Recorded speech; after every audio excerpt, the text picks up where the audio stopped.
Salam sejahtera dan salam Sarawakku sayang. Buletin UKAS edisi malam 2 Mei 2021 bersama saya Grace Chon Lee.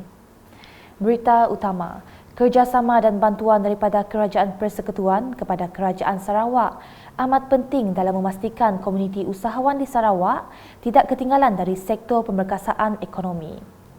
Timbalan Ketua Menteri Sarawak Datuk Amar Awang Tengah Ali Hassan telah menyuarakan beberapa pandangan dan cadangan bagi tujuan penyelarasan pelaksanaan program di peringkat negeri Sarawak. Beliau yang juga Menteri Perdagangan Antarabangsa dan Industri, Terminal Perindustrian dan Pembangunan Usahawan Sarawak menyuarakan perkara tersebut semasa mesyuarat pembangunan usahawan dan PKS kebangsaan MPUPK yang dipengerusikan oleh Perdana Menteri Tan Sri Muhyiddin Yassin. MPUPK merupakan jawatan kuasa tertinggi yang menjadi platform bagi menggubal tasar dan menyelaraskan program serta projek pembangunan usahawan di peringkat nasional. Mesyuarat yang diadakan secara atas talian itu turut dihadiri Menteri Muda Pembangunan Usahawan dan Perusahaan Kecil dan Sederhana Sarawak, Datuk Naruddin Majais, serta Menteri Muda Pembangunan Perindustrian Sarawak, Datuk Dr. Malcolm Musin Lamoh. Laporan seterusnya, komuniti di Kampung Skuduk kini boleh mengukir senyuman selepas bangunan Sunday School Gereja St. Andrews siap dibina sepenuhnya.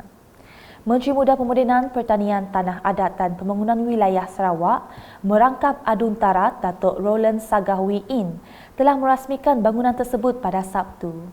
Bangunan di bawah peruntukan unit hal ehwal agama lain Unifor itu dibina dengan kos RM80,000. Selepas merasmikan bangunan Sunday School tersebut, beliau juga telah menyampaikan cek peruntukan khas Perdana Menteri untuk kawasan Tarat bagi tahun 2021 dan menyampaikan surat makluman projek RTP tahun 2021. Antaranya seperti tertera.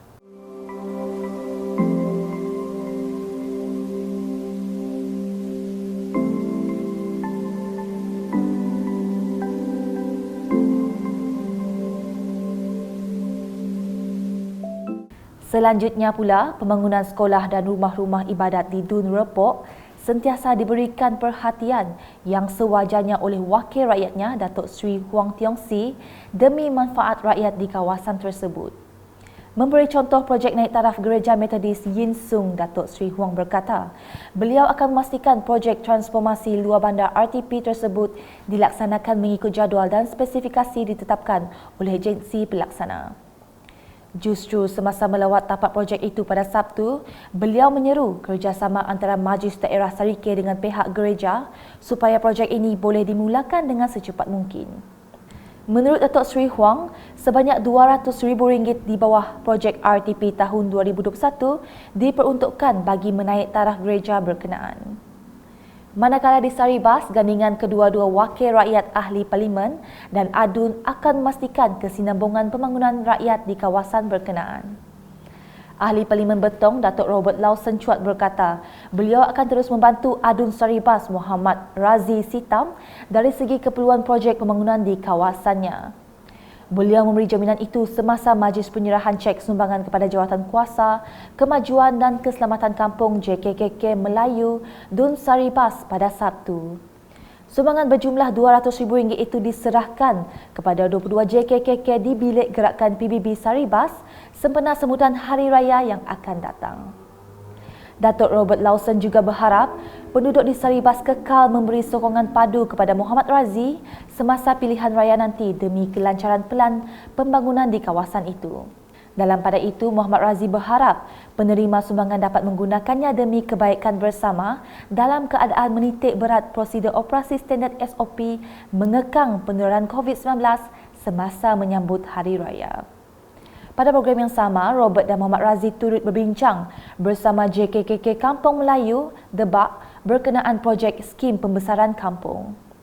Sementara itu, seramai 288 individu melengkapkan suntikan dos kedua vaksin COVID-19 dalam program imunisasi COVID-19 kebangsaan peringkat daerah Bau pada Ahad. Program yang dijalankan di Dewan Perdana Akademi Bomba dan Penyelamat Malaysia, wilayah Sarawak itu melibatkan seramai 26 petugas kesihatan. Kesemua individu tersebut sebelum ini telah menerima dos pertama vaksin jenis Pfizer di Klinik Kesihatan Singai. Sedikit berita sukan.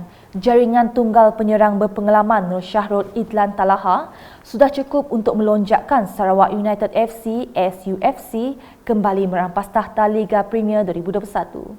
Mat Yeo meledak gol kemenangan SUFC ketika memenang skuad Johor Darul Ta'zim 2 JDT 2 dengan jaringan 1-0 dalam pertembungan ke-9 Liga di Stadium Hang Jebat Melaka pada Sabtu. Kedua-dua pasukan buntu mencari rentak untuk menjaringkan gol dalam babak pertama memaksa perlawanan berkesudahan tanpa jaringan hingga masa rehat. Kesungguhan anak-anak buah Ella Varasan Elanggowan untuk memastikan 3 penuh akhirnya berjaya selepas Mat Yeo menjaringkan gol kemenangan SUFC pada minit ke-85. SUFC kini mengumpul 20 mata berkelebihan 2 mata berbanding pesaing utama Negeri Sembilan FC. Sekian edisi malam bersama saya Grace dan kru penerbitan. Berita lebih lanjut boleh didapati di semua platform media sosial UKAS termasuk portal ukas.sarawak.gov.my dan pastikan anda subscribe UKAS channel di YouTube. Salam UKAS.